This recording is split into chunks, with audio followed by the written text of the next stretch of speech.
Gold, trusted gold buyers. మీరు తాకట్టు పెట్టిన బంగారాన్ని విడిపించి ఈ రోజు ఉన్న మార్కెట్ ధరకు కొనబడను.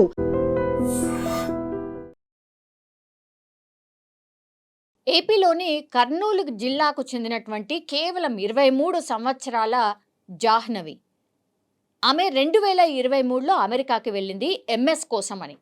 మన పిల్లలు చాలామంది తెలుగు స్టేట్స్కి సంబంధించిన వాళ్ళు చాలామంది కూడా ఎంఎస్ కోసం పోతారు. ఆ తర్వాత హ్యాపీగా అక్కడే ఎంఎస్ చేసిన తర్వాత ఉద్యోగాలు వస్తాయి, బాగా మంచిగా సెటిల్ అయిపోతారు. పాపం అదే కలల్లో అదే ఫ్యూచర్ని ఊహించుకొని జాహ్నవి కూడా వెళ్ళుంటుంది. కానీ కొన్ని సంఘటనలు ఎట్లా ఉంటాయంటే అన్ఎక్స్పెక్టెడ్ ఇన్సిడెంట్స్ కొంతమంది ప్రాణాలు తీస్తాయి. సేమ్ జాహ్నవితోని కూడా అలాగే జరిగింది.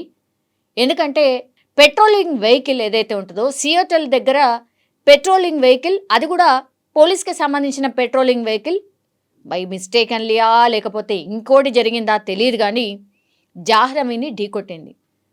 పాపం ఎంత వేగంగా ఢీకొట్టింది అంటే ఆమె ఆల్మోస్ట్ హాస్పిటల్కి తరలించే లోపే డాక్టర్స్ చెప్పింది ఏంటి అని అంటే ఆమె చనిపోయింది అన్నటువంటి మాట చెప్పారు. ఇప్పుడు పోలీస్ వెహికల్ ఎవరైతే డ్రైవ్ చేసిండ్రో ఆ డ్రైవ్ చేసినటువంటి పోలీస్ ఆఫీసర్ ఎవరైతే ఉన్నారో ఆ ఇన్సిడెంట్ తర్వాత ఆయన పేరు వచ్చేసి డేనియల్ అడ్రర్. అయితే అతను ఎంత చులకనగా మాట్లాడిండు అండ్ ఎంత వెకిలిగా నవ్విండు అని అంటే ఎంత హర్టింగ్ ఇది వాళ్ళ పేరెంట్స్కి, జాహ్నవి పేరెంట్స్కి. ఈమెకు అసలు ఏ వాల్యూ లేదు, పెద్ద నేను మిస్టేక్ కూడా చేసినట్టు అనుకోవట్లేదు, నేనెందుకు పనిష్మెంట్ ఫేస్ చేయాలి అన్న టైప్లో మాట్లాడిండు. ఈ ఇన్సిడెంట్ తర్వాత నీ ఎక్స్ప్లెనేషన్ ఏంటి అని హయ్యర్ అఫీషియల్స్ అడిగితే దీంతో కేసు ఫైల్ అయింది, ఆయన మీద విచారణ జరిగింది. 2023లో జరిగితే 2026 ఈరోజు మనం ఉన్నది 2026 ఫిబ్రవరిలో కదా, 2023 జనవరిలో జరిగింది ఈ ఇన్సిడెంట్. సో కేసు అంతా అయింది, విచారణ చేసిండ్రు, అదంతా చేసిన తర్వాత ఈ వెకిలిగా నవ్వినటువంటి ఢీకొట్టినటువంటి పోలీస్ ఆఫీసర్ ఎవరైతే ఉన్నారో సియోటల్లో అతన్ని ఉద్యోగం నుంచి సస్పెండ్ చేసిండ్రు ఈ కేసు విచారణ అయ్యేంత వరకు. బట్ ఆయన బిహేవియర్ వల్ల ఈ సియోటల్కి సంబంధించిన పోలీస్ వ్యవస్థ మీదనే పూర్తి స్థాయిలో ప్రభావం చూపించిందట. అడపాదడపా ఏమన్నా లీవ్లో లేకపోతే తొందరగా పోతాం సారనో ఇట్లాంటి ఏమన్నా అడిగినా సరే పూర్తిగా స్ట్రిక్ట్ చేసేసి పడేసిండ్రట. ఎవరు ఎటు కదలేదు లేదు, మీ డ్యూటీ మీరు సక్రమంగా చేయాల్సిందే.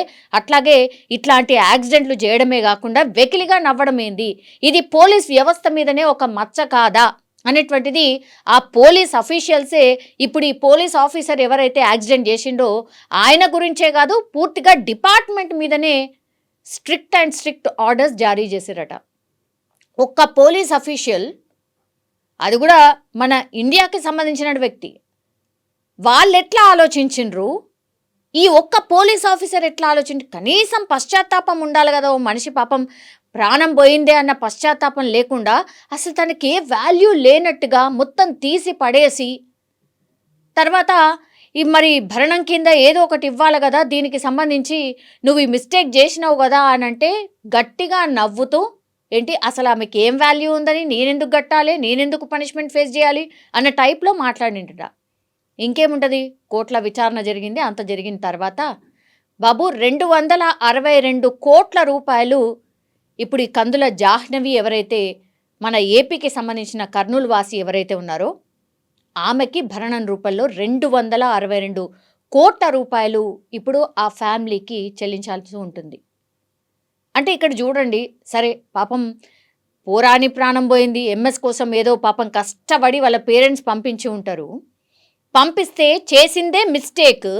తర్వాత అసలు మనిషికి ఏ వాల్యూ లేదు అని అంటే బ్యాక్గ్రౌండ్ తెలుసుకున్న తర్వాత ఆ పోలీస్ ఆఫీసర్ నవ్విండట.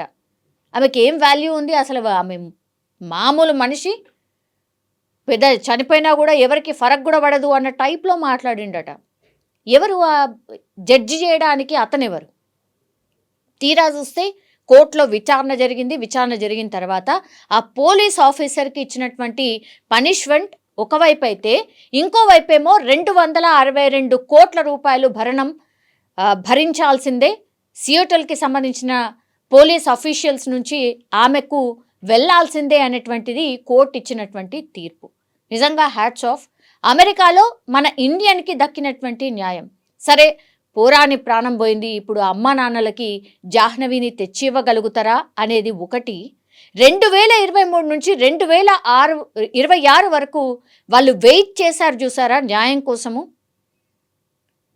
అంటే వాళ్ళకేదో పైసల రూపంలో వస్తుందని కాదు, అంత వెకిలిగా నవ్వినటువంటి ఆ పోలీస్ డిపార్ట్మెంట్లో పనిచేసే ఆఫీసర్ ఎవరైతే బిడ్డను చంపడమే కాకుండా నవ్వాడు చూసారా, అతనికి పనిష్మెంట్ అతనికి తెలిసేలాగా జరగాలి అనుకున్నారు. ఈరోజు ఆ తీర్పు వచ్చింది. నిజంగా హ్యాట్స్ ఆఫ్ కోర్టు వ్యవస్థకి, హ్యాట్స్ ఆఫ్. అట్లాగే ఈ సియోటల్కి సంబంధించిన పోలీస్ డిపార్ట్మెంట్కి కూడా హ్యాట్స్ ఆఫ్. ఎందుకంటే అమ్మాయి తరఫున నిల్చున్నారు. పోలీస్ డిపార్ట్మెంట్లో మనవాడే కదా అని వెనకేసుకు రాలేదు. మిస్టేక్ ఈజ్ మిస్టేక్ అనుకున్నారు. ఈ ఇన్సిడెంట్లో ఇదే గొప్పతనం అనిపించింది. బట్ నిజంగానే పోరాని ప్రాణం అయితే పాపం జాహ్నవిది పోయింది, కానీ ఆ కుటుంబానికైతే న్యాయం దక్కింది అని చాలామంది అయితే కామెంట్ చేస్తున్న పరిస్థితి కనిపిస్తోంది. నిజంగా ప్రస్తుతం ఉన్నటువంటి సమాజం దేనికి ప్రయారిటీ ఇస్తుంది? ఆర్థిక సంబంధాల చుట్టూ మాత్రమే తిరుగుతోంది. మళ్ళీ ఎన్నికలంగానే చాలా విరక్తి కలుగుతాను. మంచి అనిపిస్తుంది కదా, లేడీస్ కూడా ఛాలెంజింగ్ జాబ్స్ చేసినప్పుడు చాలా బాగుంటుంది. ట్రాఫిక్ అసిస్టెంట్స్ గా నియమించిన ట్రాన్స్జెండర్స్ అందరితో సాల్యూట్ చేయించుకుంటున్నారు. ఫుడ్ డెలివరీ ఇవ్వటానికి వెళ్ళినటువంటి డెలివరీ బాయ్ అనిల్ పై కళ్ళ ముందు